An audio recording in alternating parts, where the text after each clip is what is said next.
Welcome to Dream Small, where we believe God does big things through the small and everyday faithfulness of His people.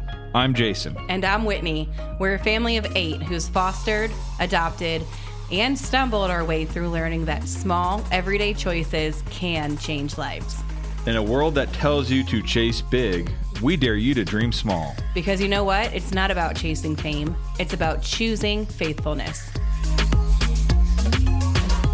Well, hey, everybody. We are back together, Jason and I, and I know it's been a hot minute since we've got to record together, and we're excited to do it. Kind of come back to the table, just the two of us, the OGs. It feels awkward. It does. Feels a little awkward. Shout out to my mother-in-law upstairs holding down the fort right now. Yeah, like we try to get everybody in naps. Hopefully it's successful. We actually have one down here with us right now. Just, you kind of got to spread out the crazy, right? So that's what we try to do. Spread out the crazy. I don't know what's better, to take it all in one dose or spread it out. Yeah, I'd say spread it out. But yeah. It's been a long time since you and I have sat down. I mean, not that long, but we've had a couple. It's probably been like a month since you and I have sat down and talked. It's also been almost 2 months since we brought a newborn into the house. So growing from a family of 8 to a family of 9 when it's a newborn, it's been amazing and incredible and really tricky to get time alone together. So getting to record this podcast is kind of a miracle. I can only think of one or two other things right? I would rather do with you when we have alone time other than record a podcast. To all of our listeners, you're welcome, because we're recording for you instead of doing other things we could do. Anyway, that's a great intro. We're coming off of fall break. I don't know what. So we're technically still on fall break. We're on the weekend at the very end of fall break. I never knew what fall break was until we moved to Indiana and started having kids. In Ohio, where I grew up, fall break was not a thing. It was Thanksgiving weekend and the Monday after for hunting season. See, we didn't have hunting season. I know that's pretty common in a lot of places. Other areas in Ohio did have hunting season. Where I was, we did not. We were kind of semi-suburban, not really big hunting area. So yeah. Some of our elementary school children have had 2 full weeks of fall break. If you're counting, that's roughly 18 days home. If anybody's counting. And Lainey, our middle schooler, has had 1 week of fall break with a freebie e-learning day thrown in there. So she's That was well done by their school. Well played, yeah. They did a good job with that. I mean, her assignments were not exactly worth a days of work, but it's fine. We're not complaining about it. We've had a great fall break. We've actually done quite a few really fun things. How many things would you say we've done, Jason? I can't do it. 6, 7. I can't do it. I never realized how weird kids are until the 6, 7 thing became a thing. And our kids say that about every 4th sentence it comes out. It's even younger. I thought it was a middle school thing, but it's younger kids too. But the younger kids just copy the big kids. Yeah, it's funny. We were at a playground this morning, and on top of one of the structures was one of those letter number learning boards, and probably 4-year-old was going through A, B, C, D, E, F, G, and then saw the numbers, and he goes 1, 2, 3, 4, 5. He goes, "Oh my gosh, look, it says 6, 7." Yeah, that's actually what comes after 5.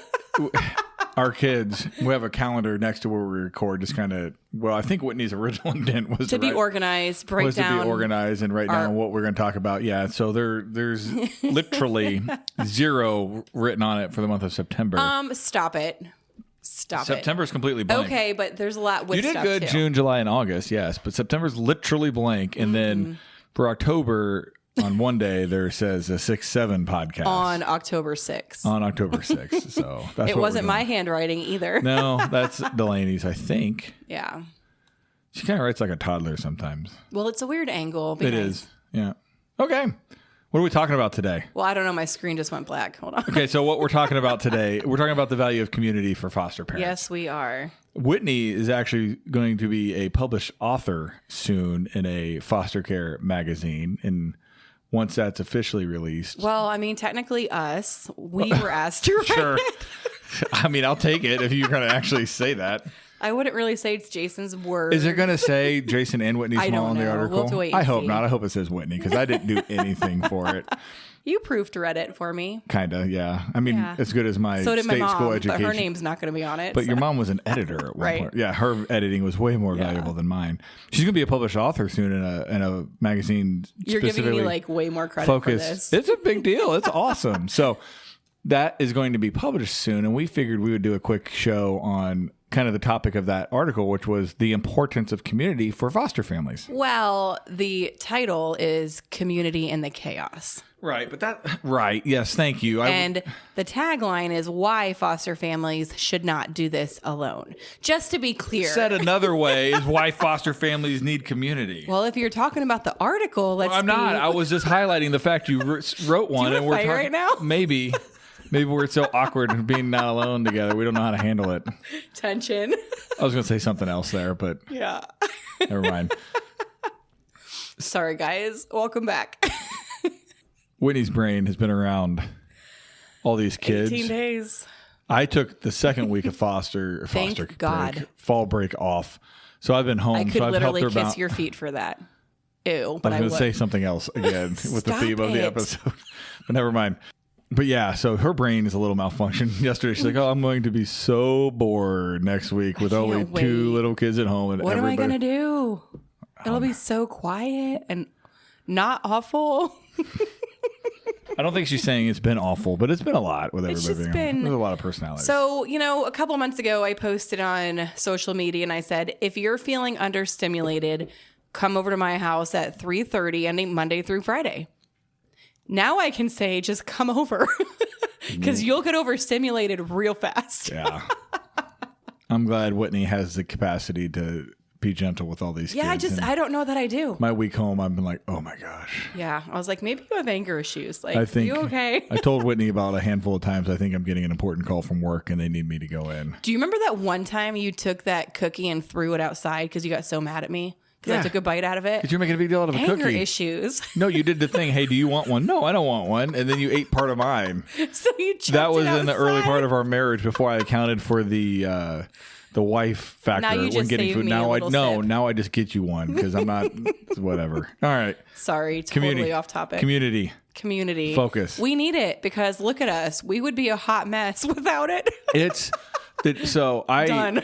Podcast over. I might have contributed to the article with one line. I don't know if she included it. I don't think she did. I don't think it actually fit well anywhere, but No. it was a great line. It was.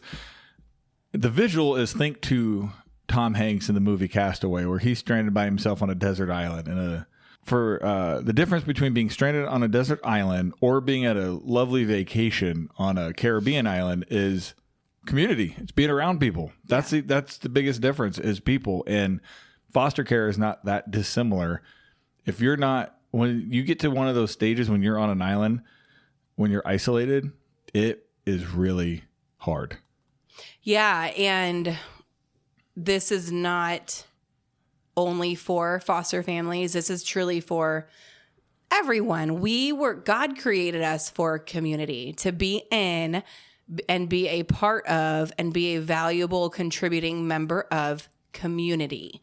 And if we choose for whatever reason or wake up one day and find ourselves isolated and not in community, that is not God's purpose for us as humans. He did not design us that way.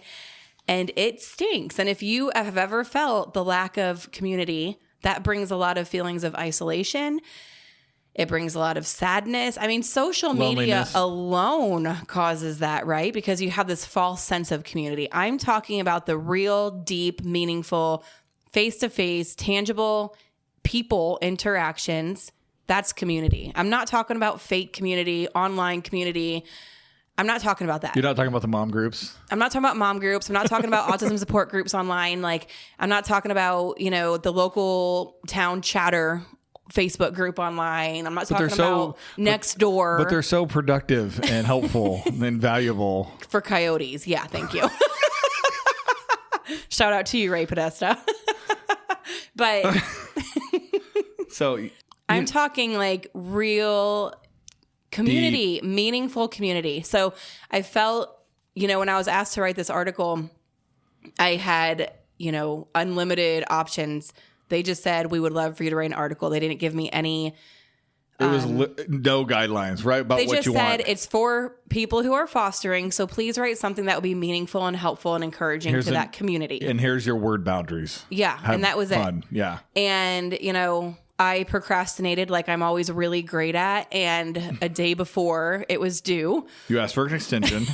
Okay. So it was due on a Friday. I was like, on a Friday afternoon, I was like, okay, let's be real. No one's going to read it on a Friday afternoon. So just give me till Monday. And I got it done. It was fine. You did a good job. But no, the Lord led me to talk about the importance of community. And at that point, when I wrote it, I was majorly lacking in that sense of community. I was feeling very isolated. I felt like I was emotionally trapped on an island. And I just felt like I wanted someone to come alongside me and pat my hand, sit with me with a cup of coffee and say, I see you. You're not alone. This is all going to work out. It will pass. And sometimes that's all we need. Sometimes that's what community looks like. Sometimes that's all it is, that, you just need someone to see you. And for someone to actually see you, you need to put yourself in a vulnerable position to be seen, and you need someone willing to sit with you. But that person's not going to sit with you if you're not already in community with them and if they don't know you, if they don't see you, right? So there's a lot of authenticity and vulnerability that needs to preface community. That was one of the biggest things from the COVID stuff, is how isolated many people felt for the first time and how not in community people were during that time. There was a lot of people that what did they call it? Diseases of loneliness or desperation, and loneliness was one. I forget the way. There were some crazy stats though from COVID, like loneliness kills people more than cigarettes, or it was wild. It was something like that. It was wild. And we're focused on this for foster families because it can be, foster care in of itself is extra isolating because we're very unique in the challenges we bring on, the things we endure, the people we have to talk to, the kids' traumas that happen, visits, and all the things is extra isolating because we're kind of weirdos anyway. Here's the thing. You're not a weirdo and I love you. But when we said yes, we made... So just to be clear, I was talking about foster families, not me specific. I'm just being clear too. Okay. But when we... In general, we foster families, when we say yes, we're saying that on and pretty much an island, like we feel the call, not other people, right? But to be able to say yes again and again, you need people stepping in the trenches with you and saying yes alongside of you and walking alongside of you, or you won't be able to keep saying yes. It's too heavy. It's too hard. It is a lot of... I don't want to say a burden, but you're carrying a really heavy load that's not meant to be carried alone. It's really interesting. You're carrying a heavy burden that you don't feel like you should share because you're the one that volunteered for this. No one else volunteered for it. And we think that is a tool of the devil to not ask for help because in our experience, a lot of people actually do want to help. They don't know how. They don't know how to ask. We don't know how to ask. So whatever it is. Yeah. I mean, when we first started, it took me a couple years. I had it in the back of my head. You signed up for this. What a lie. Deal with it. It was the your devil. Choice. Deal it was with the enemy. Yeah. It was, you signed up for this. Like, I shouldn't be asking for help. I should be able to handle this. I signed up for this. No one else did. And that is completely the opposite of what God wants for his people. What is the stat about foster families in their first year? 50% of foster families quit within their first year if they do not have community supports wrapped around them. Now, there's a specific thing that I'm referring to called care communities, which is a very specific type of... It's basically structured support. Intentional structured support. But when a stat that I recall from, and it might be different now, but this was a couple years ago, back then, if care communities wrapped around a foster family, they were 90% more likely to continue fostering after that first year. We have had in the past, we've had care communities help us, like intentional, like the structured communities. But I would also argue we've had a very good community without those structured communities as well. Mm-hmm. Our friends and family around us and our church family and have done a really good job overall supporting us in our journey. Yeah, there's been isolating times, but just like anybody else, everybody goes through isolating times, challenges that they don't share, where extra help would have been helpful, clearly. But nobody intentionally did that. Yeah. It might have been more on us, honestly, where we kind of we pulled back, right? When you're in a battle, sometimes you retreat because you feel like you can't carry on, right? You feel like you have to fall back to a position to defend. I think sometimes we do that as foster Or you just parents. need to like kind of step away and pause, right, and breathe. Exactly. Kind of get your bearings, get recoordinated. Yeah. And I will say, because this is something I dealt with also, if I'm being honest with you, I actually, today or yesterday, I read something on Instagram and it was referring to cancer, but it was referring to a support system. And it said, don't spend time being upset over people that weren't there for you when you needed them most on your cancer journey. Focus on the people who were able to support you and be grateful for those who were able to step up. And I'm going to say the same is true with fostering. When we first got started, there was people that I truly thought, oh, they had our back. Like, they have our back. They're going to be such a strong support system for us, and they almost fell off the face of the earth. Like, our relationship almost like was crickets, and it was very disheartening and very disappointing. And maybe I had too much expectation, right? Or they just weren't called to help us in that season. But I will say we had a whole lot more people who became community who we didn't even know until we fostered. A bunch of random people stepped up. A bunch of randos who were amazing. Who are like we love you. Rock stars, yeah. And we appreciate you. So, just remember, your community might not be what you expect it to look like. It might not be there yet. Yeah, be open and continue to be authentic and vulnerable, because you need that community. If you're a foster family listening to this and you don't have community, you need it. And don't believe a lie that you don't. Yeah, you need it, and say yes when people offer help. I know a lot of times we would say no when we first started up. He's like, oh, no, we don't want to burden you. This is our burden. Yeah. Don't take away the possibility of their blessing from helping you because you want to be strong-willed or whatever. I remember so clearly there was a dear friend from out in Arizona, and when we took in a new placement, she messaged me. She said, Whitney, I want to send you guys a gift card for meals. Like, I obviously can't help nearby, but I want to send you this for a meal. And I said, me putting my opinions on her, I said, I don't want you to do that. Thank you. I appreciate it, but we're good. And she said, don't you dare deny me this blessing. I was like, ouch. Was that Jana? Yes. That's where I learned that from. She taught me that. Like, she taught us that. Yeah. She said, don't deny me this blessing. I want to bless you this way. Don't say no. And I was like, I never looked at it through that perspective. Now I do, because I also am immensely blessed when I get to help people. So I see it and I get it. And I also wouldn't want someone telling me no when I'm saying I want to help you. Yep. So, but to hear that, like, even now it gives me goosebumps, because I'm like, ouch, like, you're right. Like, who am I? That's why having friends who are willing to tell you the truth are so important. So why community matters for a foster family. We've already talked about it, but just to sum up again, foster care in of itself is extremely isolating. We have so many extra appointments for kiddos. We have extra people and ever. We have speaking of randos, we have a lot of people in our home that we don't. No kidding. Who are you? What do you do? Why are you in my house? I was actually just thinking, when I should have been sleeping last night, like in the middle of the night, so many people come into our house and they're like, should I take off my shoes? And I don't want to burden them. And I'm like, oh, we have kids and a dog. It's fine, whatever. But I'm like, there are so many random people coming in our house, and God only knows where they've been. Like, they actually should be taking off their shoes. Shoes in our house. Right. We were 0.0. We were ground zero. People come and pick up kids for visits, and we hand off kids we love dearly to literally strangers. And I'm like, who are you? Let me make sure. Let me see. I've actually asked people for like ID, because I've actually told people they're not buckling kids in the car seat. Whitney typically has these conversations more than me, and every once in a while I'm at home and she's busy doing something else really important. So I get a kid off to a visit. I'm like, who are you? Like, now some of the visit people we have are really good friends. But can we another reason that foster care is isolating, I'm just going to be very blunt about it. trauma sucks. It's hard.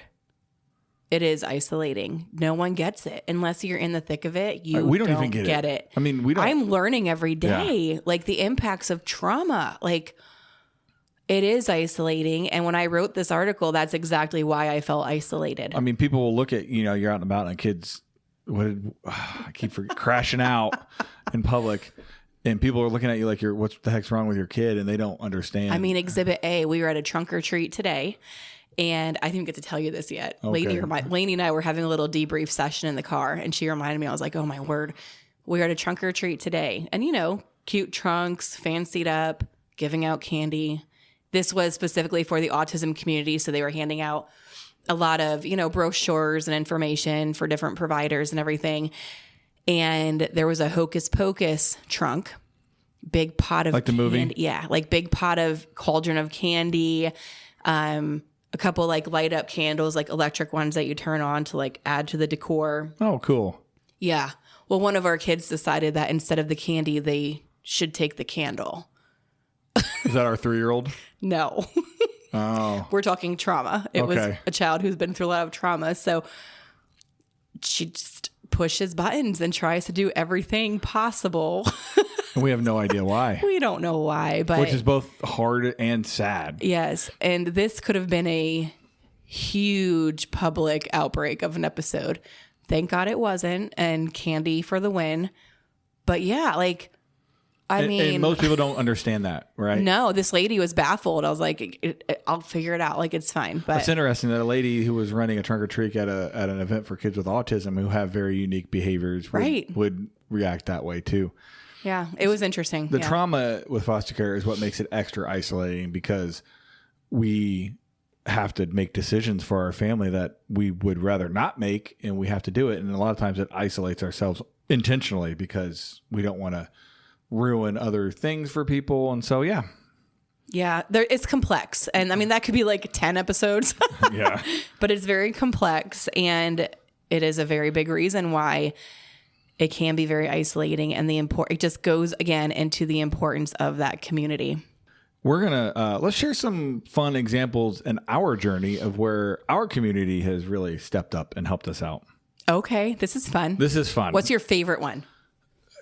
So this is recency bias, but the toilet paper towel genie. You're still on that. I wish that person would write a book about their heart and why they did it. We still don't know who it is, and it drives me crazy. The leads who we thought it could be have all fallen through, or they're all lying. Either way, just doing that is just so tremendous. Hey, here you go, because everybody needs it. That was awesome. Also, recently, Whitney posted on Facebook, "Hey, anybody got any old ragged kickballs?" Yeah, truly, my heart. I was looking for, a lot of people our age, of a certain age, have children leaving the home. Yeah. So we haven't. Here we are. So I was looking for well-used, well-loved playground balls, basketballs. Our kids don't take care of them. They leave them out in the rain. The dog chews them up. We don't want to buy new. They go into the pond. I just wanted leftovers because they're not going to last long, right? So... yeah, but a friend of Jesus struck again. We don't know. Do we think it's the same friend of Jesus? I have no idea. This wasn't handwriting. It came through Amazon. No, do we think it's the same friend? So somebody went online to Amazon, bought us 4 awesome playground balls. Yeah. I don't know. Is it Big C Church or Little C Church? I don't know if it's is it another big friend of Jesus or like the same little guy. Yeah, who knows? Anyway, those were both awesome. Back during COVID when, everybody was going to die if you looked at somebody too closely. We had a care community at the time, and some of the things they did in the fall, they came and cleaned up the sticks and leaves in our yard, which was awesome. For Delaney's 5th birthday, it would have been. But in 2020, it would have been her it would have been her 7th. Mm-hmm. For her 7th birthday, they did one of those things where they decked the yard. There were signs, balloons, streamers, all those things just to make her feel really, really special. For her birthday. That was awesome. Yeah. I mean, poor Lainey, honestly, looking back, she's had multiple birthdays when I've been in the hospital with a foster child. Like 3 or 4. Yeah. And then she had COVID for her birthday, right? So that was really special for her. And looking back, her birthday's actually in a couple weeks. But looking back about her birthdays, her 5th sixth birthday, I was in the hospital with Leah, who was then an infant and really, really, really struggling. It was like a 24-day hospital stay. And a dear friend of mine, actually two friends, they went to the hospital to be with Leah and to hold her. I didn't leave Leah. Like this, Lainey's birthday was the only time in this 24-day. Jason wanted me to. I even had a doctor offer for me to go sleep in her guest bedroom, like thinking like we lived far away, which we don't. But anyway, that's not the story. Hold on. Okay. I want to say, is this the trip where I finally convinced you to let me go up for a night and she came home that next day? No, that was a different hospital stay. Okay. This was for Lainey's birthday. Two of my best friends went up and sat with Leah so I could go home to be with Lainey for her birthday. And then it was at a local frozen yogurt place. Another very, very sweet, thoughtful, generous family member called in and actually paid for the whole birthday party. They did? That was my mom. I Remember didn't know that? I went, yes. I'm sure I did it was at the at time, but I Ella's. forgot. I went to pay and they were like, oh, it's already covered. Grammy called and paid. So, I mean, beautiful way to just reflect love and encouragement in a really hard time. And I went back. And you have guilt, like during those seasons where you're loving on that. It was awful. Leah was a foster kid at the time. You're loving her well, Yeah. but in the meantime, you're sacrificing what you would want to do for Lainey. Yeah. And you feel that tremendous mom guilt. It was awful. Yeah.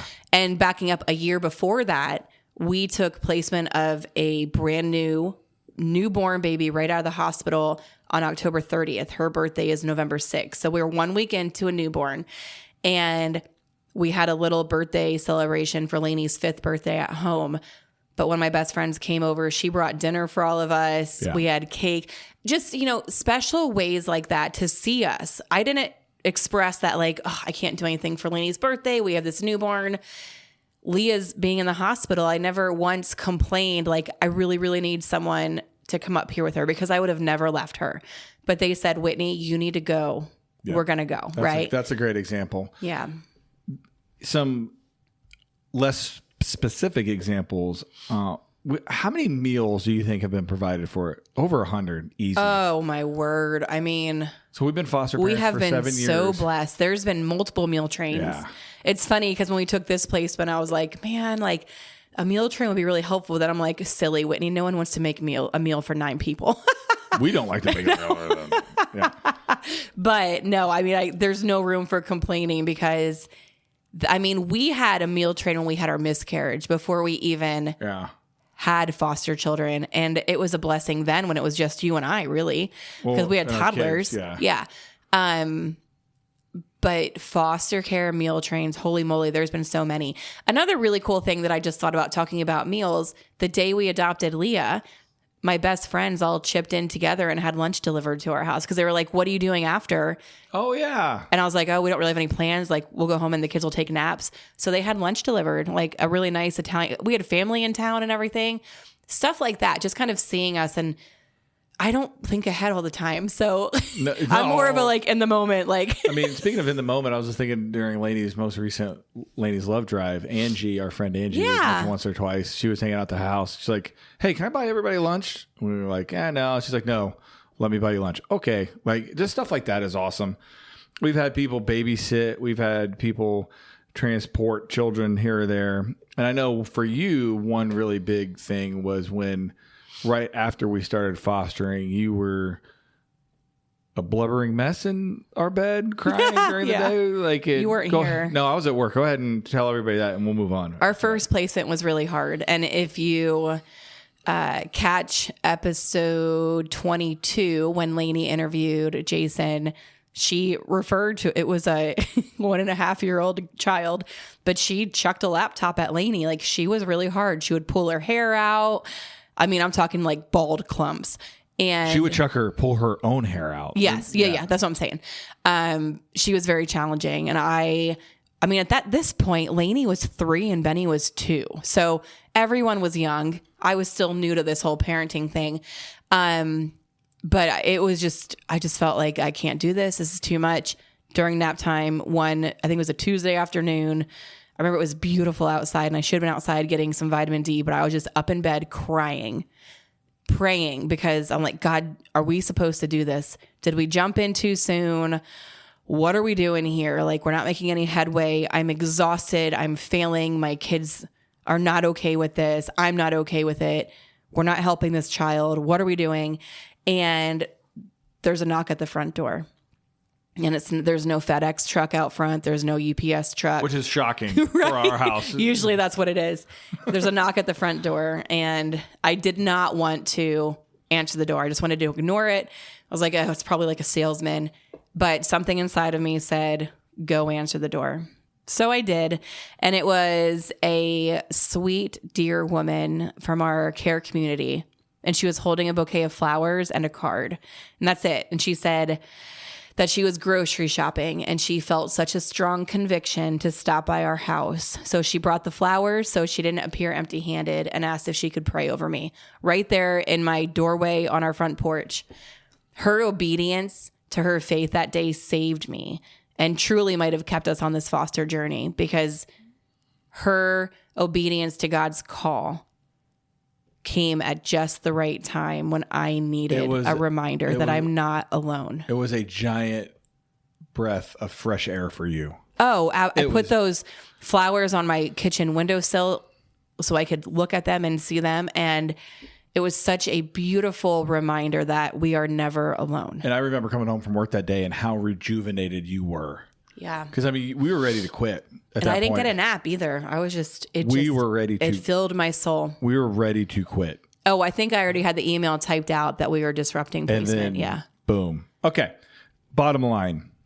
Without all of our friends and another thing I want to also mention, we've had lots of people just give us money, generously give us money. We've had lots of money of people that have just been like, hey, very generous. You guys know what you need here. Use it the way God sees fit. And I appreciate their trust that we're not going to go spend it on gambling or. We promise we don't.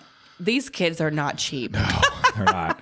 Like, just that trust to say, hey, here's $500. Here's $1,000. Somebody has given us $1,000 before. Yeah.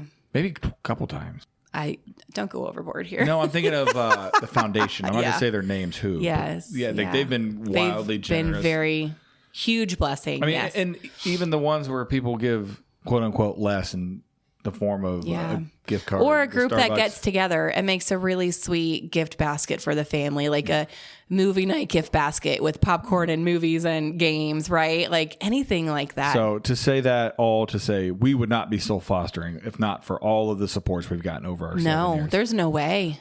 So let's move into how can supporting foster families look like. I think hopefully you listened to that last spiel section and figured out what's helped us. But if not, we're going to get into a little bit more details. First thing, meals, groceries, rides. Incredible story of how somebody answered a call here just a week or two ago. Yeah, she called and said she said, can I talk to you and Jason at some point soon? I was like, sure. So we called her. And she's one of the most lovely human beings you will ever interact with. She is. And she said, God keeps putting you on my heart. I want to help your family in a tangible way. So she said, think about it. Let me know if it's me coming over on a set night every single week to help with baths or children or anything. And I knew right away, I said, I actually know what we need because I've been praying on it. Because Leah, our 6-year-old, needs to get in gymnastics. We've been saying that for years. She is so talented and a ball of muscle. And I Fearless. think it literally, and I think it would do a world of good for her. And we've been waiting until we felt like she was ready and able to take direction and take instruction. And she's to a point where she can be coachable. And we're also at a point where we have 7 kids, and adding in another evening activity is not only expensive, it's also really hard to commit to the time of getting her there, staying there, and getting home. A kid, so in a big family, when you do a 1-to-1 ratio, 1 adult to 1 kid, that really makes it challenging for the other adult. So we actually try to limit that. Especially in evenings. Yeah. Evenings are rough, right? I mean, can I get an amen? So I actually said, I was like, if we get her enrolled in gymnastics, would you be willing to be her ride and stay there with her and bring her home? And she was like, if that's what you need, yes. Like, that was it. Like, no questions asked. She said, if that's what you need, then yes, count me in. And now our little girl is going to be able to start gymnastics. And we don't have to that. stress about it. I mean, hallelujah. I mean, that huge answer to prayer. And she's a human being that we fully trust our kid with. Yeah. Right? She's fantastic. So stuff like that, offering time, that's a specific one. I will tell you, any meal, anytime is always warmly accepted. Mm-hmm. Pizza is like magic. Nobody, I mean, I guess, pizza makes I don't even eat it, but pizza makes everybody happy. I guess if you had pizza like 100 days in a row, you'd get tired of it. I don't think our kids would. I think they'd still be excited. Pizza's pizza. Everybody can do pizza. Yeah. Nugs, fries, right? Anybody can do that. Offer to get groceries, even if it's not a, hey, let me go buy your groceries for you. Hey, put in an order and I'll pick them up for you. Yeah. Is a big deal. Yeah. Also, clothes. Clothing helps. We've Hand me down. We've hit the jackpot We with clothes. thankfully have a lot of people who have been willing to give us. I mean, we have kids in like every stinking size, right? So hand me down clothes. I'm even gonna say swapping toys with people. Yeah. That's because awesome. you hide a kid from a toy for 2 weeks and you pop it back out. They're like, oh my gosh, it's Christmas. Yeah. That kind of stuff. Respite care. We've mentioned this before, and we will mention this every chance we get. Giving a family time to just connect both with the core family, the core family, and then also the husband and wife time for just them is terrific. Huge blessing. We have one of Whitney's closest friends. I mean, she's one of my closest friends too. She's like my sister. Got to send us a group text message earlier this week, like, hey, November 7th and 8th, I'm going to come over and watch your kids so you two can have an overnight away. Okay. Sign us up. Jason's like, yes. Yes. So Whitney's like, well, maybe. I'm like, me being the mom, I'm like, oh, that's Lainey's birthday weekend. Like, we have to talk to her about it first. Like, no. Jason's like, no, we don't. No, we do not. We are getting away for a night. That kid can celebrate her birthday another night, and she's actually getting a really cool birthday present. She's getting a super cool gift before that, so it's a win-win. Yeah, which is another cool thing because it's through my work. Yeah. We wouldn't able to have that experience she's going to get without not for the people through my work. Yeah. So, yeah. And then finally, but definitely not least, prayer and checking in with us. Yeah. I have some friends who will Facebook message me or text an audio message praying over me. Like, I cannot tell you how special that is. And it shouldn't amaze me, but it always does. The uncanny timing of it. It always times up with when I need it. Share when you were in Columbus getting cancer scans. My word. Yeah. I literally just pulled up. Was that last week, 2 weeks ago? Recently, I had to go back to Columbus, Ohio for my year checkup. I go every 6 months right now to my oncologist. And I had literally just parked at the James, and I was walking in, and I got a message from a friend who I got to know through foster care years ago. But I mean, we haven't stayed in super great contact or anything. She sent me a verse and a prayer and said, God just has had you on my heart. And she didn't know where I was. It was just, I was like, oh my word, like this is incredible timing. So again, just listening to that still small voice. And if you are a believer and if someone comes to your mind, it's God's putting them there for a reason. So reach out to them. Absolutely. So I think that sums up our examples people have cared for us and our encouragement of how you can care for you. I would also say, don't wait to be asked to help. If just offer, like, I'm going to say it again, toilet paper, paper towels, put it in the garage. That's a huge benefit. Babysitting, I guarantee you, if you're willing to babysit, even if you don't want to take on, like, if we have 7 kids, I wholly understand why people don't want to watch our entire... We wouldn't judge you. But even taking, like, my mom, we've shared, has been starting to take a kid every Sunday for a couple hours, and they love that time with grandma. We love that time because a lot of times just removing one from the mix is a lot simpler. Just offer time if you can. And I want to remind everyone of Galatians 6:2. Bear one another's burdens. Whatever that means, whatever that looks like for you in the season that you are in or other people are in, keep your eyes open for that opportunity to bear someone else's burdens. Because like I said when we started this episode, we were not created to do this life alone. Yeah. I'm going to encourage my fellow foster parents. Don't make the mistake we did and be hesitant to ask for help or deny people the opportunity to help. Just say yes to help. So what if it's not the Don't be a cotton head and eat muggins. We're getting in the Christmas spirit. I like it. Okay, we're getting that's an elf reference if anybody's not paying attention. We're hesitant, we meaning foster parents are hesitant to ask for help. We don't want to be burdensome. We're prideful. We want to say, hey, we can do this as much on our own as we can. We want to be private, blah, blah, blah, blah, blah. Tell us we're fools and help anyway. And don't feel guilty for not understanding all the dynamics we're going through, right? We're not asking for that. And I don't think we understand all the dynamics we're going through. So there's no way somebody outside could. Just step in and help however you feel comfortable. Mm-hmm. Good advice. Again, foster parents, don't do this alone. You need people. You need brothers. You need sisters. You need supports. You need people to lean on. The Bible has multiple verses throughout it talking. I forget, there's one, I think it's Proverbs, Psalms. It's an Old Testament one talking about a cord of 3 strands is not easily broken, meaning community is very important. Do that. Friends, church people, the church people. There's an inside joke. Sorry. The church people. The church people. Don't underestimate your small thing you think is small. No. It's probably incredibly valuable. Well, I don't have any skills. Yes, you do. I promise you do. The church was designed to be a family on mission together. Remember that. Lean into that. Trust in that. If you're feeling a slight little nudge, it's on. There's something going on there that you need to act on that nudge. Nudge.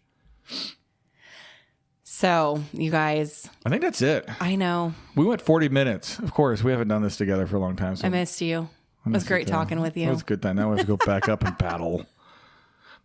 I hope this episode was eye-opening for our non-foster family friends who listen and support us to understand how valuable you are to our mission. And foster families, consider this your permission to ask for help and to accept Blame help. us. Say, hey, Jason and Whitney said I need to ask for help. We give you permission to accept help. Please do it. Yeah, ask for it if you need it. It can be life-changing, and it can help you keep saying yes. It can make you look crazy, like us, with just kids that keep coming. But it's worth it. We bought a giant van because of all the kids we get. Yeah, we did. It's awesome. I love Hank. And we have stickers on him now. Oh, he's so cute. We bought, for those of you who don't know us personally, a Nissan NV 3500.